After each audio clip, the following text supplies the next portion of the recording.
This episode of Co-op is brought to you by Extract on DVD and Blu-ray December 22nd, the new voice-activated sync featuring hands-free calling, music search, and turn-by-turn navigation, and Squarespace.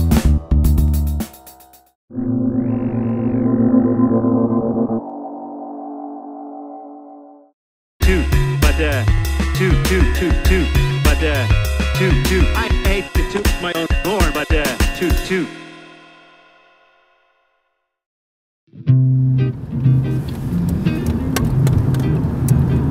Hey, hey, hey, hey, Jason, Dude! Jason, wake up. We're here, dude. Where's here? We're in Santa Cruz. What are we doing here? Dude, we're here to see Super Meat Boy, you know? Edmund invited us through. What time are we supposed to meet him there? He said to come by like 3:30.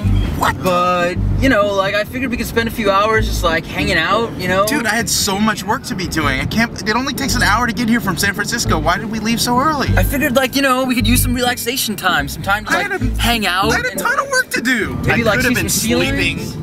Dude, you were sleeping. At home. Oh, well, I grew up here. I can show you guys around. I can like take you to the boardwalk. I can like, we can go to the arcade. There's like, we can build sandcastles. It's December. Dude, it's California. It's always warm here, you know? Like, it'd be sweet. Fine, show us around. All right, all right. Fucking nocturnal Indianapolis, dude. Oh, shit. The thing I like about you most is you'd run away with me. So pack your bags and your shotgun too. We might run into zombies. We're always down for that co-op multiplayer action. We're always down. We're so down. We're so down. We're so down for co-op. We're so down for that co-op action.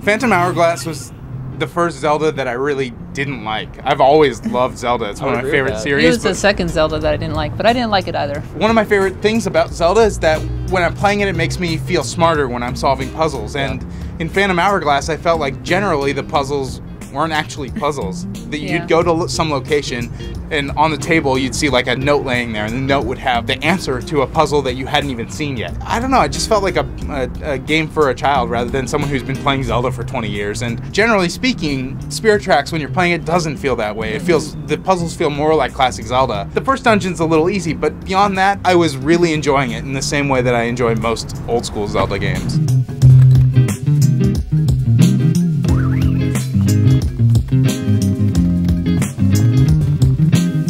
I think part of the problem with Phantom Hourglass was that they were probably focusing really hard on getting the controls just right with the stylus. And then the rest of the game just kind of came out after that. Whereas they had everything down for Spirit Tracks, they wanted to improve the game and make it better. And that's pretty much what they did, starting with the Phantoms, right? I mean, the Phantoms in Phantom Hourglass and that whole temple was definitely a weakness because not only was it really repetitive, after a while you just got really sick of avoiding them and having to go further down, and you wanted to do something else. And the fact that Spirit Tracks has the Phantom be on your side for a change. Yeah, I like that it's Zelda herself that is possessing the Phantoms, and you have to sort of sneak up on him, hit him in the back. You know, she's big and she's tough, she can walk through spikes, you're saying you can carry on a shield, she can fight enemies and distract them for you.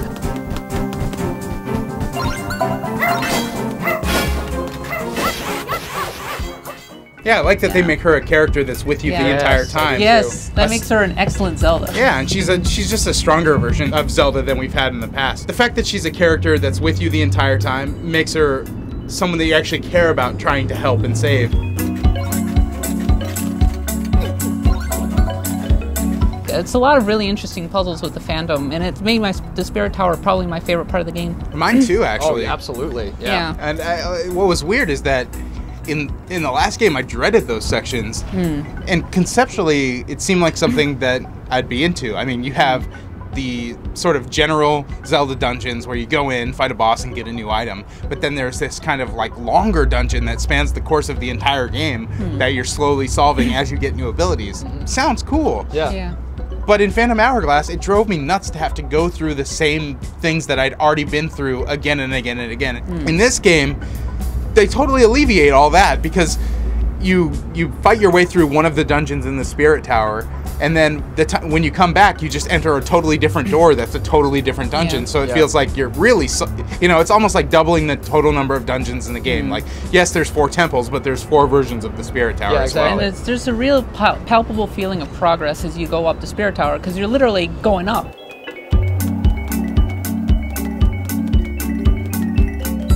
The tower spirit, when in the beginning, is broken apart into these pieces, and it's floating around in these separate chunks, and you can see that off in the distance when you're driving around in your train. And as you fix each area, you see it slowly coming back together. So as much as I love being able to walk around and see how much progress I've made, I like being able to see that in the overworld too. Definitely.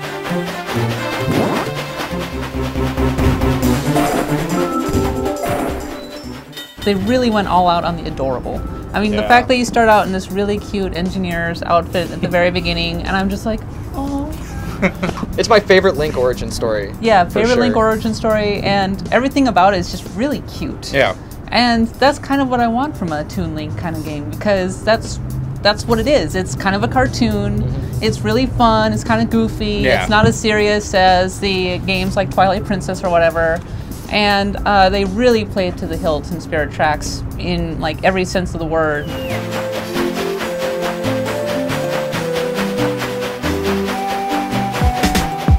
I feel like in modern Zeldas, specifically since they went 3D on GameCube, Wii, and now in the DS versions, the overworld is the part of Zelda that I've felt is definitely the most lacking. Like, I love the overworld in Link to the Past, the original Zelda, and all the Game Boy incarnations that Capcom did.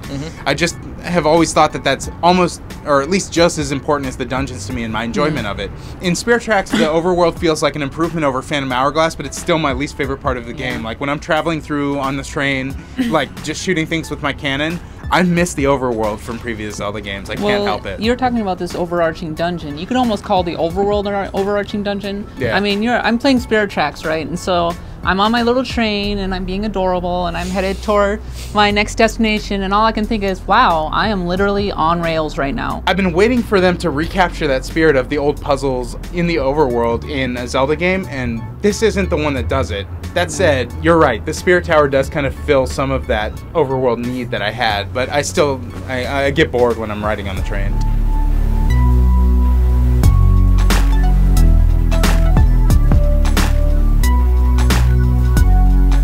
This game to me is like way better than Phantom Hourglass because I'm still playing it and still enjoying it. Yeah. But on a base level, they're really similar games. But there are a few things that they tweaked to make it a lot better. Like, doing the roll in Phantom Hourglass was extremely difficult. You had to like draw a circle on the side of the screen, and it just didn't work. So in this game, you just double tap and boom, you roll. Like, instantly makes the mechanics so much better. I mean, all the other stuff, walking and fighting with your sword, that all felt great before. And all the stuff that felt great from Phantom Hourglass is still back here again. But they fixed the things that didn't work, and that's really great.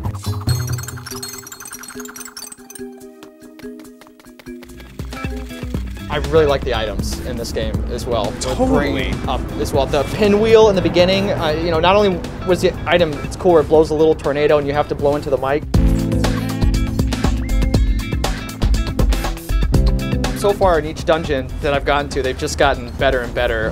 The Ocean Temple had it's a whip that they give you, and they just throw just in combat it's really interesting to use, and they throw all sorts of cool puzzles. You need to grab things and pull them or swing from branch to branch, and it's just a really fun challenge. It feels really great to use. And like in the older Zeldas, the thing that makes those items great is that they don't just have one use or application. They have multiple applications. So, like you were saying, you get a pinwheel early on. And yes, you can use it kind of like a boomerang to stun enemies. But the thing that really, when I did it, I was like, all right, this is freaking awesome, was I pushed a block into the water, and I thought, oh God, what am I going to do with it? It's in the water. I hopped on the block because it floated. I was like, I bet I can blow myself along with my pinwheel. And sure enough, that worked. And I was like, all right, this is great. I'm really liking, the applications of each of these tools, and they use, you know, each one of them uses the DS control in a really interesting way.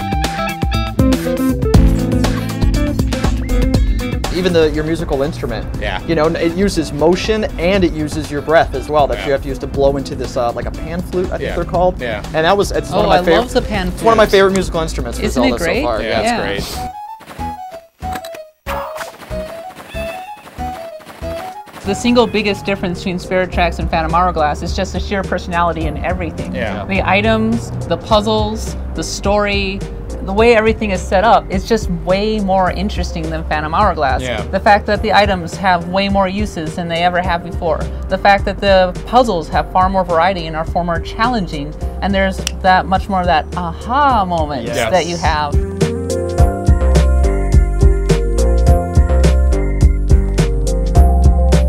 I'm a Zelda fan for life. Yeah. Yeah. Love this series. Phantom Hourglass was really disappointing, but this game, I feel like, as a Zelda fan, delivers. Yeah. It's not my favorite Zelda game, but it does most of the things that I really want a Zelda game to do. It feels perfect for the platform. Yeah. You Yeah. know, just the way you're interacting with the world and using all the tools. It just works on so many levels that you can't even really see until you play it. Right. So if you didn't like Phantom Hourglass, you should definitely play Spirit Tracks, and I think you'll like it.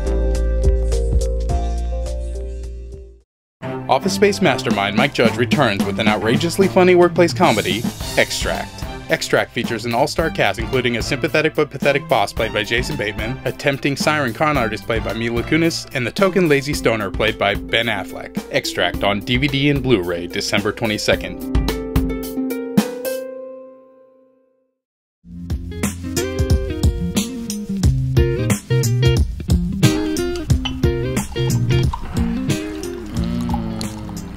Little wine by the fireplace. Wine by Give me some of that. It's, Perfect. I'll just take the bottle. you can have it. There we go. I'll just, yeah. Oh, I had so much fun playing Cheers, Shooter y'all. last night. That game is great. That game is so good. Q Games, once again. Yep. Fourth time's a charm. It's not like we should be surprised. No.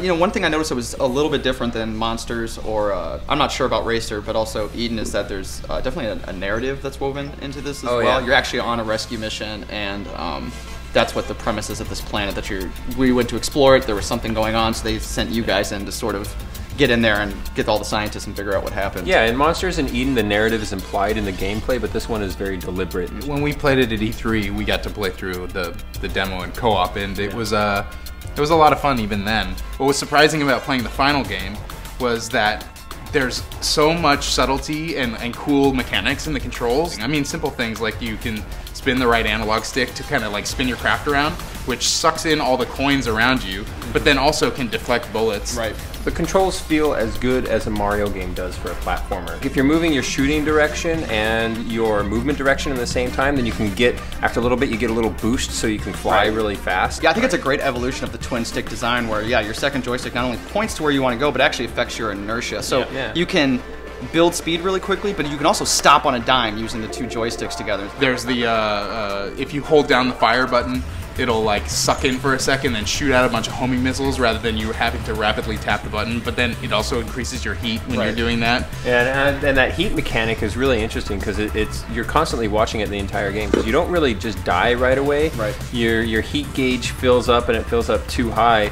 Then then your ship catches on fire, and if you don't land in water right away to cool yourself off, then you die. But the great thing about it is it has some PixelJunk Eden mechanics in it, where you can save each other. Yeah. Yep. And you can you can tow your friend who's about to die over to a pool and drop him in. Yeah, you can take them over to a whole pool of water, or you can like have, there could be like an ice, there could be like an icicle that's melting, and a little drip of water will totally save the craft. So you just like drag them over and underneath it. Yeah, that's one of the things I think they accomplished so well in the game is the different elements of fluids that they introduce, and not only the fact that they're there and that the fluids themselves react. I mean, the physics for them are incredible. They act very realistic. They're fun to play with and shoot, but the way they interact with each other, there's always a sort of like give and take, where if water falls on lava, that creates sort of a mud, like a barrier, or vice versa. And then there's also that the magnetics. I didn't realize that was going to be in it, but the magnetic fluid that can sort of be like moved around like within an the oil stage or something in a way. Yeah, and then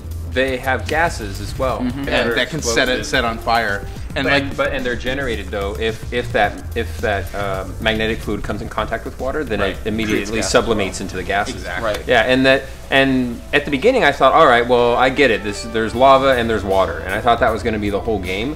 And then they like start throwing in these other fluid dynamics in it as well, and it felt perfect. And that's just it. Like this whole game just feels perfect. Like you guys were talking about before, the controls. You know, when you're pushing against a waterfall, it feels perfect. When you're firing your missiles, like there's a little kick to them. You know, even the vibration feels great. And that's the other thing is like they start adding in one more mechanic on top of that, which is these suits. So you can don a fire suit or a water suit, an inverter suit, or a magnetic suit over the course of the game, and each one kind of handles in different ways. Like they'll turn your grappling hook into something that interacts with a different part of the world. So like if you're wearing the water suit, you can grab ice and pull it off, whereas if you're wearing the fire suit, you can grab the kind of hardened rock that the lava and water create and pull that off. So there's just tons of different things, ways to interact with all the pieces that they put in place. And like you said, I think the thing that feels perfect is the progression as you go on. And they're constantly introducing new elements.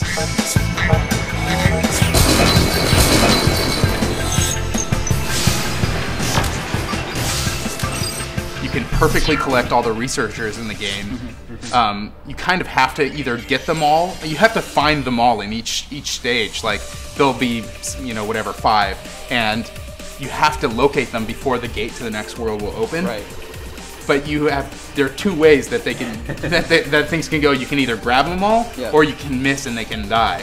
And it's such a terrible feeling to watch the researchers die, because they just, their bodies like, they scream "Arg!" and then their bodies ragdoll and like fall into fire, and just like it's like every time we miss, we just feel really terrible. And Fresh does it all the time. Well, and they have these, and I think they create these awesome. I do it all the time. We were calling it J-freshing after I started. I was like, oh, I totally J-freshed that one. I'm sorry. You feel awful, and I think they do such a good job of creating these really tense moments where you'll see 2 guys, and there's like a barrier of rock, and they're underneath a bunch of lava. And if you shoot twice, a bunch of lava's going to come in and kill them. Right. Yep. And then there's also diamonds that are scattered throughout the world that are like kind of hidden in weird places, and secret areas that are kind of off to the side of the map.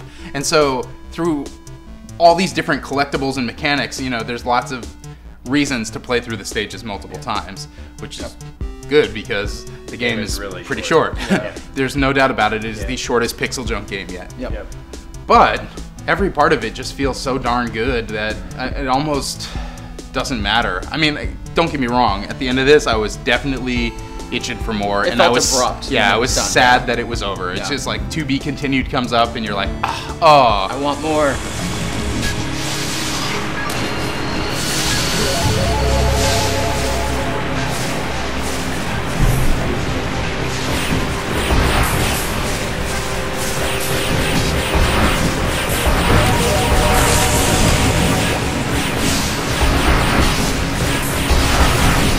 And I think another area where it really shines and felt like something I've never done before, when you're donning the suits, I think it's where co-op really shines. Where you have one guy spitting lava or one guy spitting water, or it's really crazy and stressful is when you have the magnetic suit. And that works as like a repellent so that you can move through the magnetic fluid, and it sort of like just avoids you completely. It's sort of like putting opposite light poles together on a magnet. So when you're playing 2 people, only one person has a suit, so you gotta hang super close to the guy while he's moving and just sort of move together and not die. It's like, it's really, really cool. There's lots of smart little co-op things, like if you die, it only takes, when you're playing co-op, if you die, it only takes a few moments for you to respawn.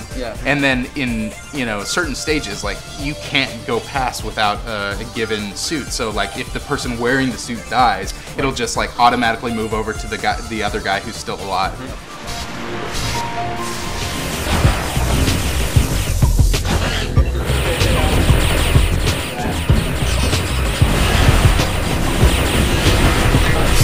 I gotta definitely have to shout out the boss fights as well. Oh, yeah. I enjoyed every single one of the boss fights. The ice stage boss in particular, I thought was really creative and fun, and that worked really well for co-op. The soundtrack is maybe the secret superstar of the game. Awesome soundtrack. At first I was gonna say it's like really great hip hop, but it's not even that it's really great hip hop. It's like, it's multi-genre spanning Yeah. soundtrack here. I mean, there's moments that sound like really kind of mellow, reverby guitars, and then all of a sudden the next stage sounds very much like, you know, some electronica track, but all of them sound great. I mean, we found ourselves constantly turning it up when we were playing, and not that the PixelJunk games haven't had great soundtracks in the past, they have.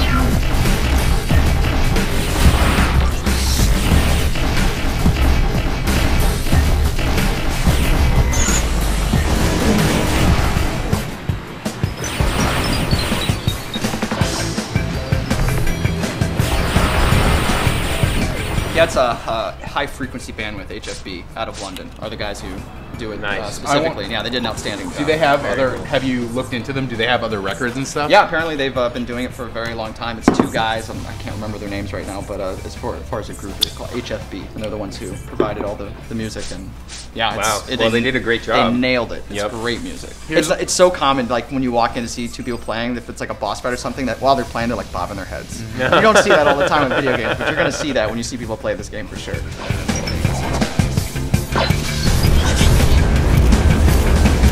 I don't know, I can't say for sure whether or not it'll have the lasting appeal that some of the other PixelJunk games do for me, but it's because they take longer to finish. Whereas, you know, I'm still working on grabbing all the Spectra and Eden. Yeah, exactly. Whereas I'm fairly certain that I could save all the researchers and collect all the diamonds on all the stages in PixelJunk Shooter in another 5 hours or something like that. And it would be a great time. I would have a great time doing it. And so, you know, I think how Sony prices this is going to be very important to it, but as long as you know going into it that it's not the longest game ever, I think you'll have a wonderful time with Absolutely. it.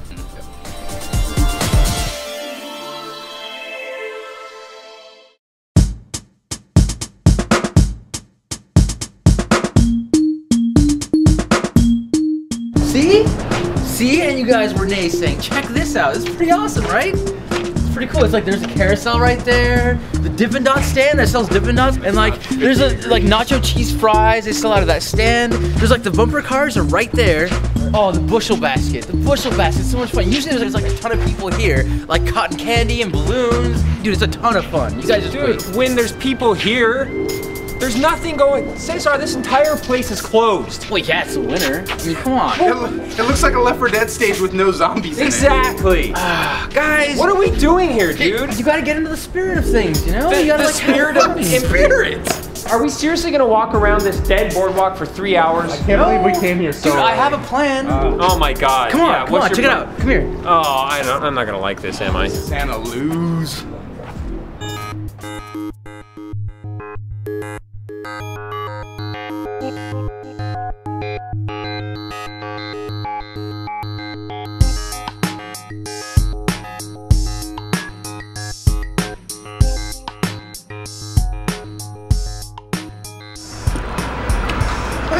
Check it out, Jason's been here. Dude, Jason, Where are that's you in? forward. Ready to quarter up?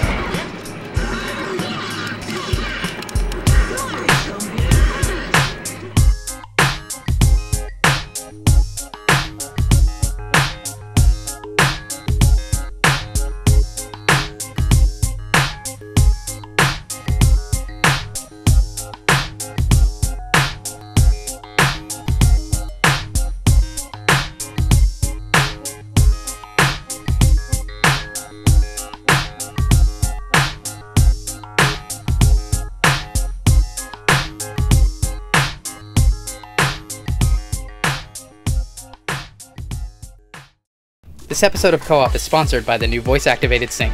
It gives you hands-free voice command of your mobile phones and media players, so when you're in a car, you can focus on where you're going. It's available exclusively on Ford, Lincoln, and Mercury vehicles. So what sync technology does is listens to your voice and allows you to make calls on your mobile phone, search and listen to music and podcasts on your MP3 player, get turn-by-turn navigation and real-time traffic and weather, all while keeping your eyes on the road.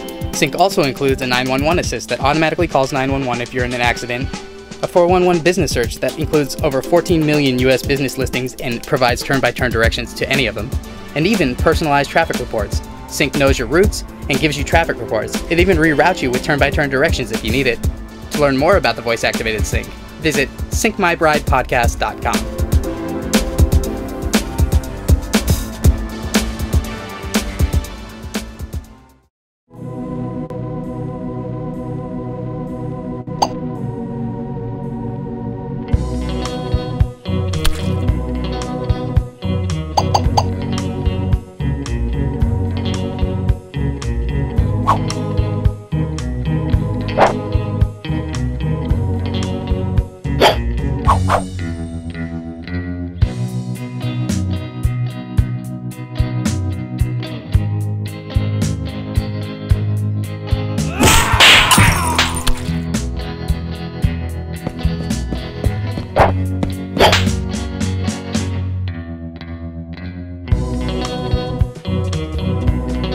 for a game that was as early as it is, I mean, he still doesn't know exactly which platforms it's coming out on, that sort of thing. I mean, he showed us the PC version, but I was just blown away by how fun it is to play and how well it controls. Yep. Because, you know, the main premise of the game is fairly straightforward. You have these stages that Meat Boy starts on. It's like 2D platformer looking, and you'll see what's her Bandage girl at the top of the screen. Yeah. And the goal is to get from where you start to where the end is, essentially. And then between you is a bunch of platforming and obstacles in your path, like spinning saw blades or whatever. And your job is to just complete the jumps. Well, the greatest descriptor for it is the one that he said, which is actually it's an amalgamation of, you know, all the games that we played growing up. You know, it's got like Super Mario Brothers in it. It's got like Ninja 5-0, which you mentioned in it. You know, it's not a Metroidvania. I mean, the real key gameplay mechanic here is jumping and wall jumping. When you're Meat Boy, you move really fast and you can do a single hump. It's not a double jump, but you can hop onto a wall and it'll start to begin to slide down the wall. It has the wall jump from Mega Man X, which is that you can jump on the wall and jump off of it, but still air control back and land on the same wall and be higher. So on a single flat wall, you can jump up and up and up as many times you want. And then of course you can do the easier wall jump, which is to jump off one wall, the jump ninja to the jump, other yeah, wall, off this one, off this one. So depending upon what sort of obstacles you face, like you have plenty of opportunity to improvise, and that's, I think, the fun of the game, is like pushing yourself and your platforming skills as hard as you can.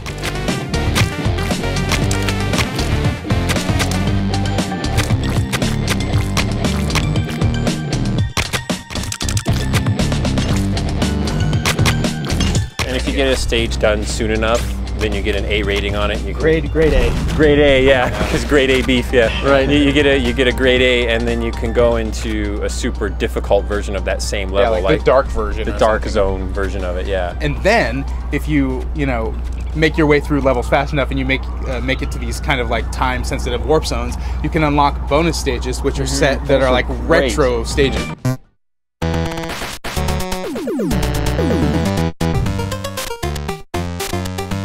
The gameplay is essentially the same sort of thing, but each different warp zone looks totally different. Like one will look like an 8-bit NES stage, the next one looks like a Game Boy stage that's all monochromatic, and every single one of those just seems so goddamn cool and like a rad homage to the history of video games.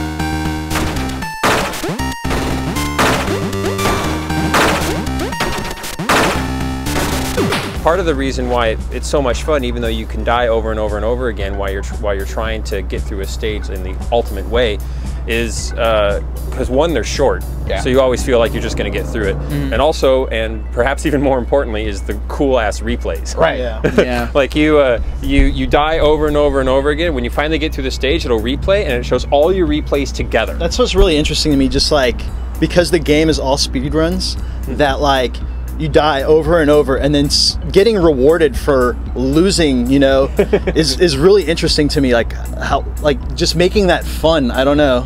The other thing we got to see was some of the unlockable characters, like Commander Video was really fun to play. He plays very similar to Princess from Super Mario Bros. 2, which is really cool. I think it was really clever of them to make Commander Video control like Princess from Super Mario Bros. 2, because the idea behind it is kind of like Super Mario 2, where you have this kind of all-star cast of all the best versions, best characters from the Mario games, all coming out to like play in the same levels but with different abilities.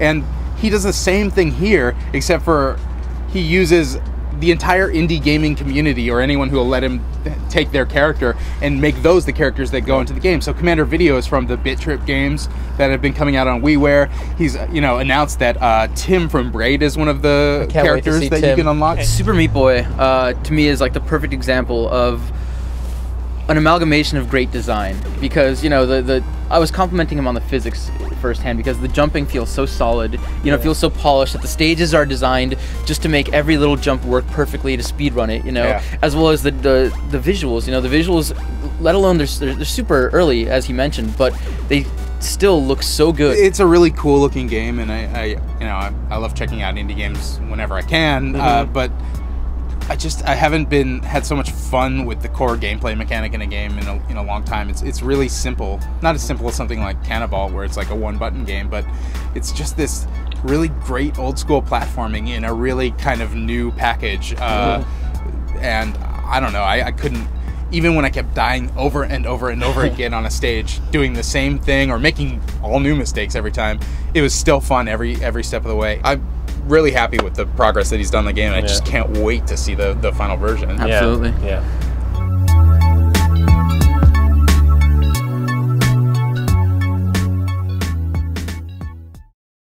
It's in the dark though. It's like it hurts my eyes a little bit. It's a bit too bright. It's a little straining a little. Oh, too dark, dude. Split the difference. A little bit in the middle. Halfway. Right. Yeah, Yeah. that's great. What's going on? Okay. Nice. Oh, you guys changing the colors? It's Squarespace. Remember, you can change the colors in real time. Try green. I like green. Okay, we'll do Green's green. my favorite color. That's super cool. Do blue. Oh, that's all right. You guys changing the color. That's awesome. blue's not bad. Do you like? I think orange would be really good. Orange? Yeah. Really? The orange bar logo. Like how about like an olive That's a or a little mauve bright, or yeah. something? Yeah, they move up to like a yellow. Hold it. Go back. Sienna. Go back. Dude, Go this back. is like No, go forward. Go back to Nice. green. Right there. Yeah, What go if back we to can make it green. do this? Oh, Like a brighter. Yeah. Yeah, look at the lights. Look at the color. Oh, that's great. Yeah, I can see that.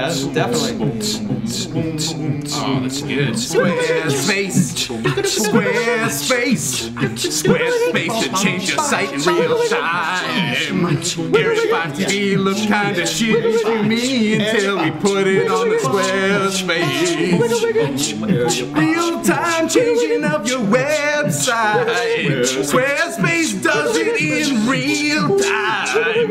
If you want your website to look like a disco, hit this shit up, baby. You will see it in real time. Squarespace. Beautiful. Oh, that's awesome. That was Good talk, guys. Not too bad. I kind of like that color. Oh, right there.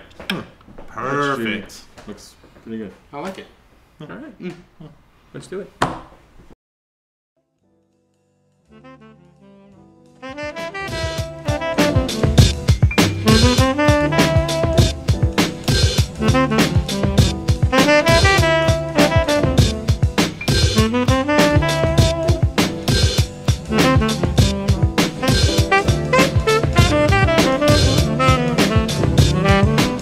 Hey, man, check the sea lion out, man. What?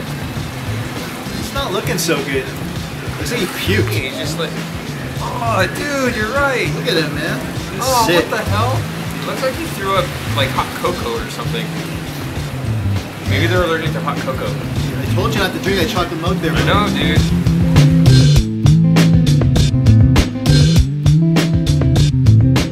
I'm gonna scare the shit out of this bird. Watch this.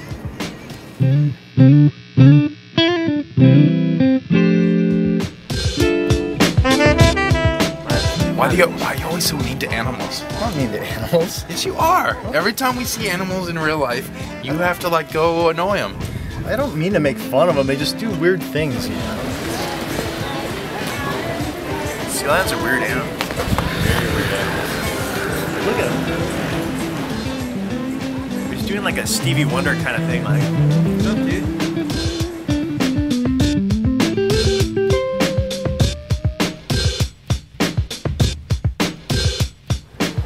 Eat him. Yeah. Look at him. He's enjoying that bird. Hey, brother, you think you got enough for me? Oh, I can have it?